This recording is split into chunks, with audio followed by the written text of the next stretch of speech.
तुर्की के राष्ट्रपति रजब Tayyip Erdogan ने एक बार फिर इजराइल के बाकू ऑयल फ्लो पर रोक लगाने से इनकार कर दिया है। युद्ध के दौरान इजराइल जिन मशीनों का इस्तेमाल करता है, जैसे टैंक, लड़ाकू विमान या कोई और मशीन, उसमें जो तेल पड़ता है वो वाकू तेल होता है और इस तेल का 40% हिस्सा तुर्की से होकर इजराइल की तरफ आता है। तुर्की चाहे तो इस पर रोक लगा सकता है, जिसके चलते हुए इजराइल को काफी दिक्कतों का सामना हो सकता है। लेकिन तुर्की ने ना तो 2023 में इस पर रोक लगाई जंग शुरू होने के बाद, और ना ही इस साल के समझौते में तुर्की ने इजराइल पर किसी तरह की रोक लगाई है। यानी धड़ल्ले के साथ तुर्की से होकर बाकू तेल इजराइल के अंदर आता रहेगा और उस तेल का इस्तेमाल इजराइल गाजा के आम लोगों को मारने के लिए करता रहेगा। गाजा के अंदर इजरायली सेना के जो टैंक चल रहे हैं, लड़ाकू विमान उड़ रहे हैं, उनमें तेल तो पड़ता ही है ना। उस तेल का 40% हिस्सा तुर्की से होकर गुजरता है। तो आप कह सकते हैं कि इस कत्लेआम में तुर्की भी पूरी तरह से शामिल है। हमास पूरी तरह से ओआईसी के ऊपर भड़क गया है। बर्दाश्त की हद हो गई, तब हमास ने अपना मुंह खोला है ओआईसी के खिलाफ, कुत्ता बना दिया है। ऐसी ऐसी बातें कही हैं जो आपको सुननी चाहिए। हमास ने ओआईसी को औकात दिखाते हुए कहा है कि आप अपनी जुबान पर कायम रहिए। आप सत्तावन मुल्क हैं, हम आपसे यह नहीं कह रहे हैं कि आप अपनी सेना गाजा के अंदर भेजिए, अपनी सेना को गाजा के अंदर भेजकर इजराइल से लड़ाई लड़िए। हम आपसे बस इतना ही कहना चाहते हैं कि आप कम से कम अपनी जुबान पर तो कायम रहें। आप अब तक जो इजराइल के खिलाफ बातें कर रहे थे, इजराइल को नरसंहार का आरोपी बता रहे थे, अब आपने ये सब बातें कहना भी बंद कर दिया। आप तो खामोश होकर बैठ गए। कम से कम कुछ नहीं कर रहे हैं तो अपनी जुबान पर तो कायम रहे। साथ ही साथ रफा क्रॉसिंग को लेकर कहा, मेरे दोस्तों, रफा क्रॉसिंग पर हजारों टन माल खड़ा हुआ है और गाजा के अंदर बच्चे भूख से तड़प रहे हैं। हालत ऐसी हो चुकी है कि कहीं किसी मोहल्ले में एक देग बन जाती है तो बच्चे जुबान से चाटते हैं। उसके नीचे की जो चिकनाई बची होती है, बच्चे उस चिकनाई को अपनी जुबान से चाटकर थोड़ा सा टेस्ट लेने की कोशिश करते हैं कि कैसे भी करके खाने का थोड़ा सा मजा पेट के अंदर पहुंच जाए। हजारों टन माल गाजा का रफा क्रॉसिंग पर खड़ा हुआ है। रफा क्रॉसिंग किसकी है? एक इस्लामिक देश मिस्र की। लेकिन इनकी इतनी औकात नहीं हो रही है कि इजराइल को डरा धमका के रफा क्रॉसिंग से माल गाजा के अंदर पहुंचा दें। रफा क्रॉसिंग जैसी ही क्रॉस होगी, तुरंत गाजा आ जाएगा। वहां पर इजराइल का एक समझौता है। क्या फायदा ऐसे समझौतों का? जब इजराइल खुले तौर पर युद्ध अपराध कर रहा है तो क्या फायदा ऐसे समझौतों का? 57 इस्लामिक देशों डरा धमकाकर सारे समझौते अलग करो। कम से कम इतना तो कहो कि खाना तो भेजे गाजा के अंदर। इन सारी चीजों को देखकर आज हमास से बर्दाश्त नहीं हुआ और हमास पूरी तरह से ओआईसी के ऊपर भड़क गया है। वाकई में यार बहुत शर्म की बात है, बहुत ही ज्यादा जलालत की बात है यार, कि इतने सारे इस्लामिक देश होते हुए भी गाजा के लोग भूखे मर रहे हैं, उनके पास तक खाना नहीं पहुंच पा रहा है। इसी बात को लेकर आज अमेरिका के 2 सीनेटरों ने भी अपना मुंह खोल दिया है कि अपने मनमाने तरीके से इजराइल क्रॉसिंग पर ट्रकों को रोके हुए है, खाना पानी अंदर नहीं जाने दे रहा है। गाजा के हालात बद से बदतर हो चुके हैं। सुबह की रिपोर्ट में भी आपको कई सारी ऐसी चीजें बता चुका हूं जहां पर विशेषज्ञ कह रहे हैं कि दुनिया में इससे ज्यादा खतरनाक एरिया इस वक्त दुनिया में कोई नहीं है। जिस तरह की मानवीय आपदा इस वक्त गाजा के अंदर है, ऐसे हालात दुनिया के किसी भी कोने में कहीं पर भी नहीं है। शर्म से डूब मरना चाहिए इन इस्लामी देशों को। किसी को मस्जिद अक्सा की कोई फिक्र नहीं है, किसी के अंदर मानवता नहीं बची है। सब अपनी अपनी में लगे हुए हैं। ये जो बड़े बड़े बादशाह है ना, Recep Tayyip Erdogan, crown prince Mohammed bin Salman और ये आसपास के जॉर्डन, मिस्र, या क्या ही कहें इनके बारे में, सब ने अपनी औकात दिखा दी है। दोस्तों, इनको आप अच्छे से पहचानते होंगे। इस जंग के दौरान इनका चेहरा आपने कई बार देखा होगा। अल जजीरा के एक बहुत सीनियर पत्रकार, इनको भी इजराइल ने टारगेट किया था, इनके ऊपर हमला किया था।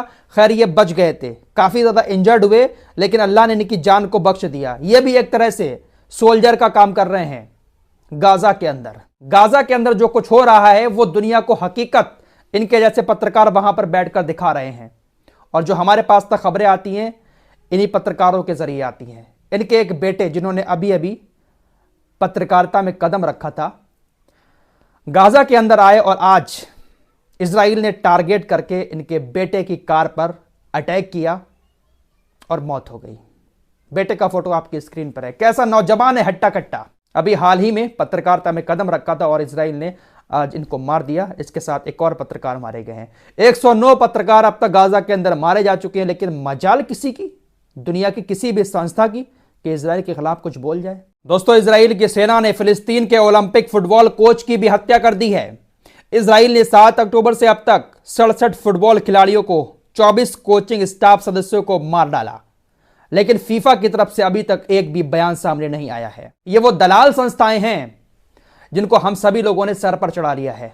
फीफा वर्ल्ड कप होता है, कैसा एंजॉय करती है पूरी दुनिया। कतर के अंदर जब हुआ था तो मुस्लिमों ने कैसा एंजॉय किया था, लेकिन ये सब दलाल संस्थाएं हैं। आईसीसी, फीफा, ये सब दलाल संस्थाएं हैं। किसी की तरफ से कोई बयान नहीं आता है।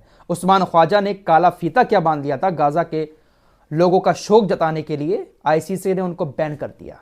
मैकडोनाल्ड के मालिक का बयान आया है कि दुनिया भर में मैकडोनाल्ड का जो बायकॉट हुआ है उसके चलते हुए बहुत बड़ा नुकसान कंपनी को उठाना पड़ा है।